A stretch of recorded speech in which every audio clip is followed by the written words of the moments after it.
Welcome to Left Back in the Changing Room. Hey, It's me, Sir Jimmy Ferguson, and the main man, Ricky Pellegrini. Hello guys, thank you for joining. Thank you indeed for joining. This is the first episode in our series of Left Back in the Changing Room, the Fantasy Premier League podcast that is going to take you to the top of your league. I'm here with Ricky today, our usual trio, Captain Russ and Sean the John McGinn fanboy.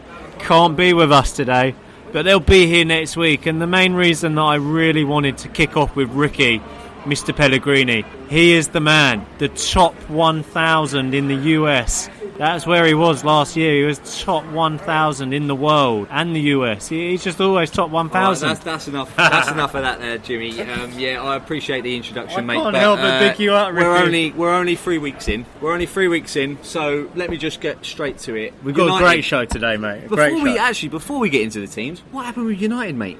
Let's not go there, mate. Let's not go there. I mean, I know you missed a penalty, and I know you should have at least got a draw, perhaps. But I mean, only one shot they had in the first half. I mean, what really happened there with United? Palace? Only one shot? Yeah, in the first half, mate. And it was on target, and guess what? It was 1-0 to Palace. But I just couldn't believe it. I was watching it on the screen. I was like, West Ham were 3-1 up. Of course, my team. Of course. Doing lovely jubbly. Hal of the Hammer.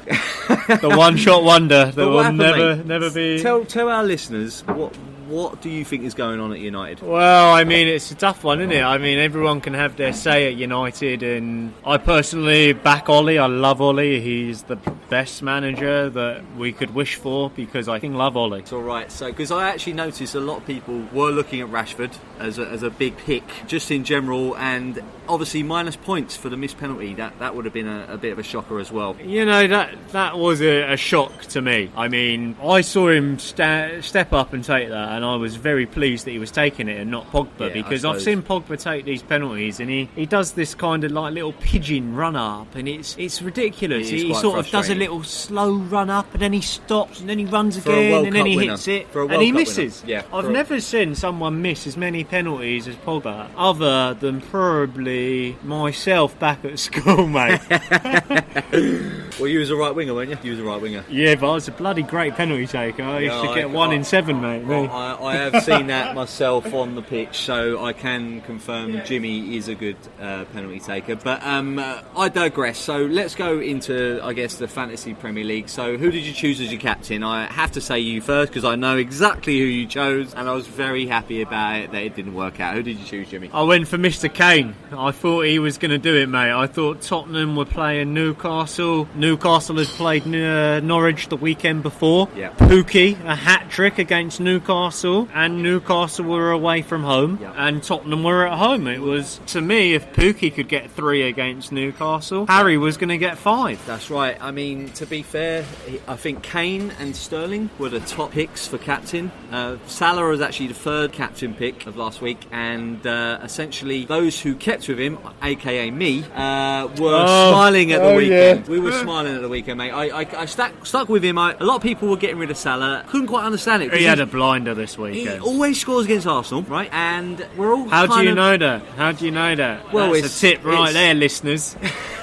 He knows that Salah always scores against Arsenal. He always gets points against Arsenal. I mean, and Liverpool generally seem to do well against Arsenal the last few years. I know Arsenal are on a bit of a resurgence. They were obviously second in the league, unbeaten going into the Liverpool match. But everyone just forgets very quickly how good Mo Salah is, and obviously he's been the top scorer. But guys, I'd say this is tip number 1. You're listening to the guy that came in the top 1,000 last year in the whole of Fantasy Premier League, and he's sitting there telling us that Salah is the man to go for, because he always scores against Arsenal. How on earth does he know that? You know, you've got a little black book of who Salah scores against. No, I'm just saying, I think... That's tip number 1. A lot of people were getting rid of Salah and putting Mane in, which I completely understand, because Mane's got a lot more points before game week 3. Oh, Mane. Da, da, da, da, da, da. Oh, Salah.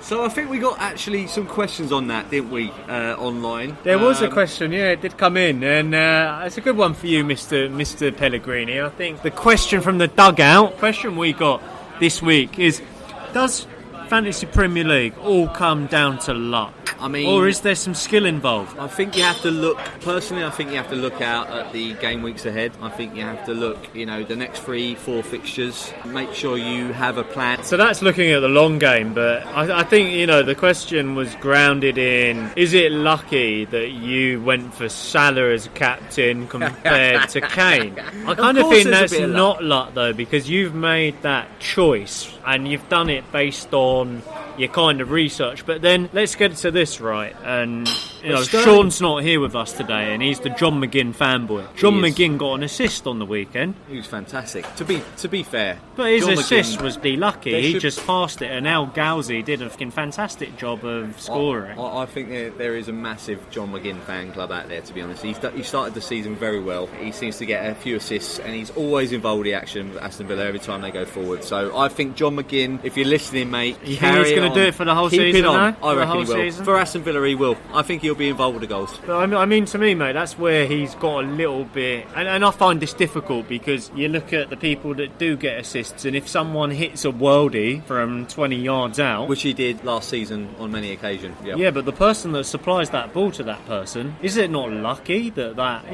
all of a sudden I'm ahead of you, I'm looking at the Fantasy League app, I'm like, yeah, there's 2 minutes to go, and I know all of a sudden that you've got Wilson up top with King, and theoretically it didn't happen, but let's say King does an assist and Wilson scores for Bournemouth, all of a sudden, lucky days, you've done it in the last 2 minutes, and the King pass, it was just a pass and Wilson scored a worldie from 30 yards. Is it luck? How can you negate that? I think you make your own luck, Jimmy. I've got to say, I think you make your own luck, especially with the fantasy. I mean, obviously some seasons you're going to do fair better than others, but I personally think you can see the telltale signs. Keep watching the football, keep seeing who's involved with the play. That's why I brought in Mason Mount, and he's someone I wanted to bring up today because he had a fantastic... Oh, he was perfect. Last 2 weeks, actually. Before we go heavy on Mason, I think what you're telling me here is that you can be lucky in certain game weeks, but over the course of the season, will it balance out? Exactly. That everyone will get the same luck, exactly. maybe? It's like, the whole going back to the Salah, that's a perfect example, right? Everyone ditched Salah this week just because he didn't perform the week before, but yet he's still been the top performer the last 2 years. But I mean, who did he play the week before?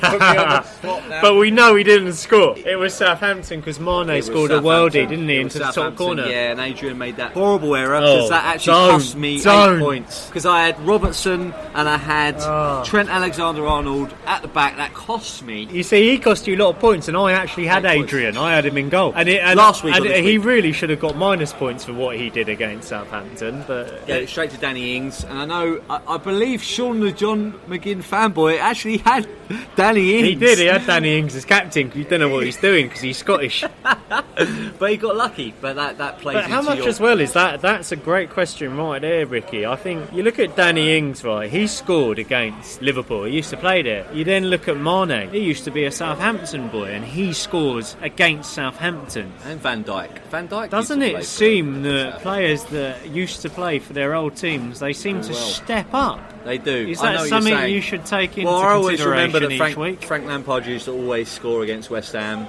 Jermaine Defoe used to always score against West Ham. So you're right. There's probably they do step it up. There's a little bit of a personal interest there. I wonder if that's a thing, though. As we talk about luck, is it a skillful move to put in someone that used to play for the old team? It's not a bad thought. I've never really thought of it like that. But you know what? Now you say it, I'm going to be looking out. So who have we got this week, there, Jimmy? Back to you. Southampton versus Man United, the early kick-off. Well, it's Southampton, Man U. I'm all on Luke Shaw then, mate. He's going to get a hat-trick, surely. Based on what we've just said. That is a good point. I think Shaw's out, though, because he got taken off for Young in the last game. I think he has got a knock. So does that mean Ashley Young's good to get in for your team? He's cheap.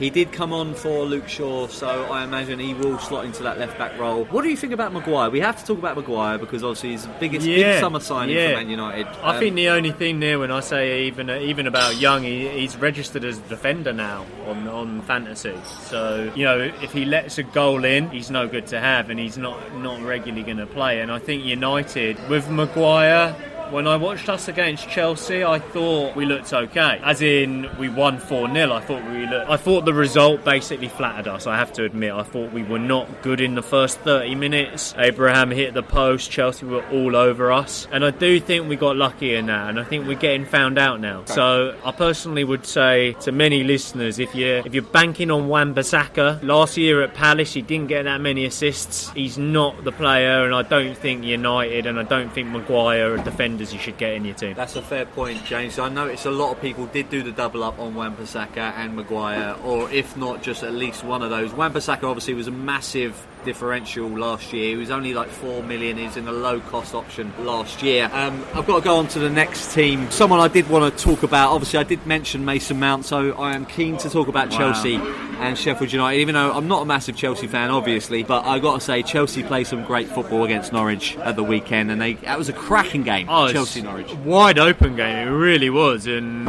credit to Norwich, because to come back I would have thought, Chelsea went 1 up, I thought Norwich were going to crack, and then I think both of these teams have got players that I would put in my team, but I'd be concerned that they won't perform on a regular. I think that was 2 teams that might struggle this year. You don't think? What about Abraham? I thought he was fantastic against Norwich. I've put him. I'm going to be honest to everyone out there. Here's a tip for you. I put Abraham straight in my team because I think he looked absolutely superb. I've already got Mason Mount. It's a bit of a gamble because obviously we still don't know how well Chelsea are going to do. There's obviously a lot of youngsters in the team. Frank Lampard is finding his feet, but I have optimism. I think he's really going to prove the pundits wrong this year. It's a fair point, and I actually think that you're on to a winner with Chelsea. I do, like I said, against United, I thought they were all over us in the first 30 minutes. They were very unlucky to be beaten, and 4-0 wasn't fair. They did 1-1 against Leicester, which is not a bad result. But then, against Norwich, they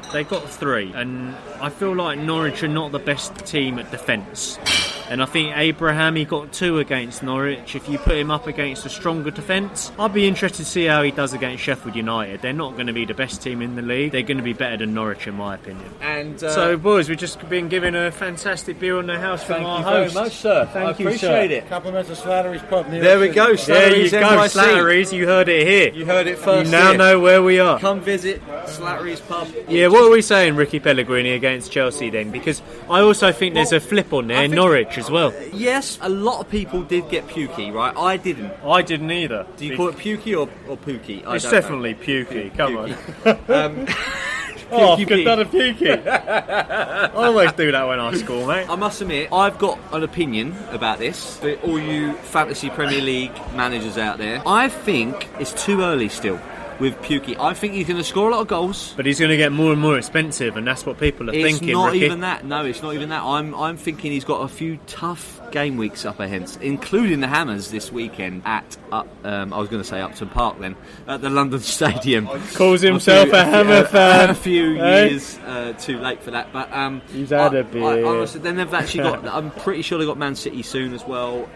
They haven't got the easiest run of fixtures. So well, to be honest though, Ricky, you say that right. You've got West Ham, then you've got Man City, then they got Burnley, Palace, Villa, Bournemouth. That's 4 games where I would expect Pukki to be scoring, and I personally didn't even think he'd score against Liverpool, but he did. So personally, and he scored against Chelsea. Even though West Ham have admittedly quite a leaky defence, I think he probably will get a goal against West Ham. But I just think the Man City. I'm going to wait till the Man City game. I'm going to see if he keeps scoring. If he scores against West Ham, I'm going to be obviously regretting it. But he's going to get more and more expensive. He will. So this is what a lot of our managers out there are thinking. Do you get him now or do you wait? Well, a lot of people are getting him in now. Again, I might regret that decision. Myself, I'm going for Haller, who got 2 goals. Haller the Hammer. And Haller the Hammer. And I've gone for Abraham, as I was referencing earlier. The so you've removed Wilson and Josh King from Bournemouth. I have to admit, I've actually used my wild card this week, James. Oh my days, that's early in the season, Ricky. Which is controversial. 3 weeks in, he's done the wild card. I've done the wild card, but it's just because... what do we think about that? Yeah, but I want to consolidate my position.